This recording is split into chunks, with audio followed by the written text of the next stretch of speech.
It is, it's as I remember it. Tonal presents A Brief History of Vulf Compressor.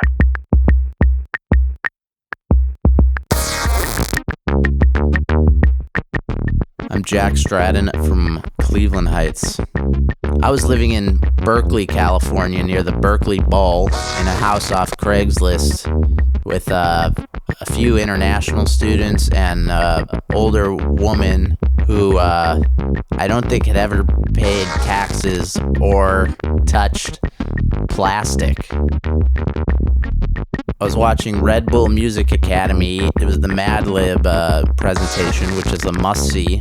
He was they were asking him questions, the production students. Weird music. When you do sample stuff, what kind of sample are you using nowadays? My homie. What exactly is that? You could do any type of music on this. Right here. Is it? How much it costs?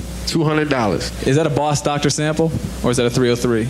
303, like a little cheaper, whatever, cheap.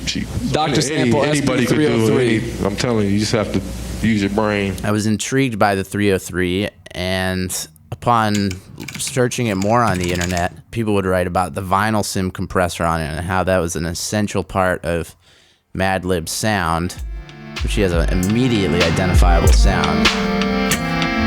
I started looking for one, and I Craigslisted it, and there was a guy selling one for very cheap at the university in a co-op. So I was actually kind of nervous that he didn't know its appeal. There's still really no vintage appeal to it because it's a digital sampler. It's not some tube thing. But I went to him and kind of kept my cool, and I think I paid him $200. He was happy, I was happy. And I went home and just plugged it into my recording interface. And I just cranked the vinyl sim compressor and started playing my normal keyboard patches through it, and everything sounded 100% better.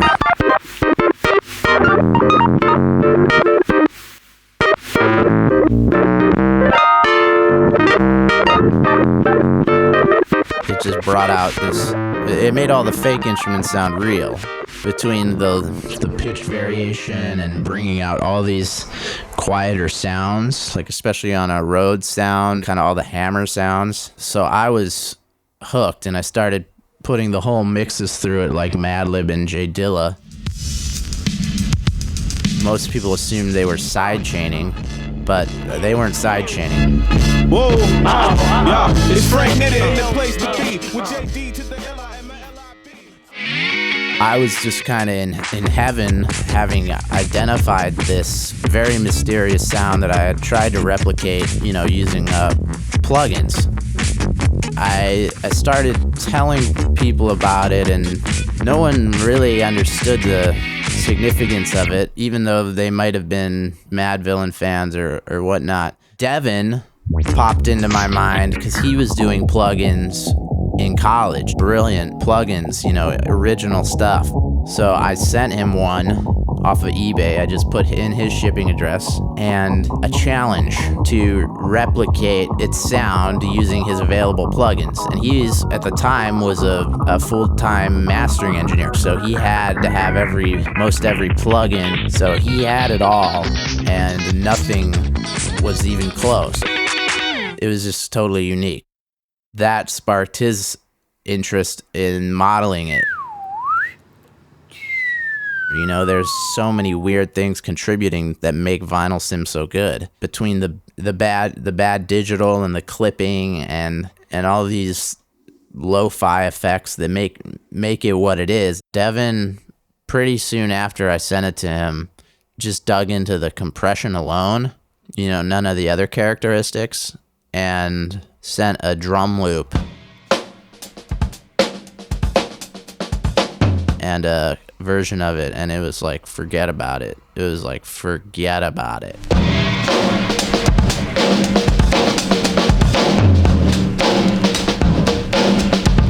Vulf Compressor, that's its bread and butter, is making those beats sound like making the hi-hats jump out like that.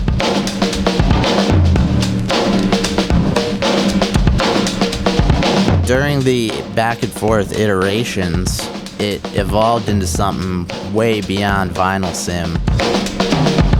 Devin could dig into each characteristic, and you could control the parameters within each one.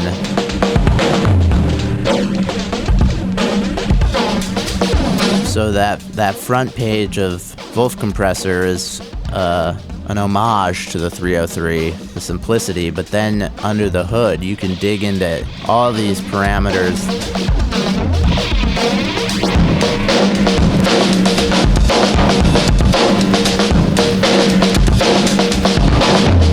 What really sets it apart is this fantastic mix knob that Devin built in, so you can kind of create a caricature of the sound you want, and then just dial it back to sound to just not be like sounding like you're in a vacuum or something. But you can track through it, and the latency's all good and stuff.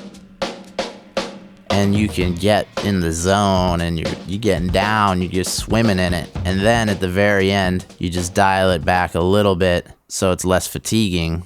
And then, yeah, but you can be in that zone.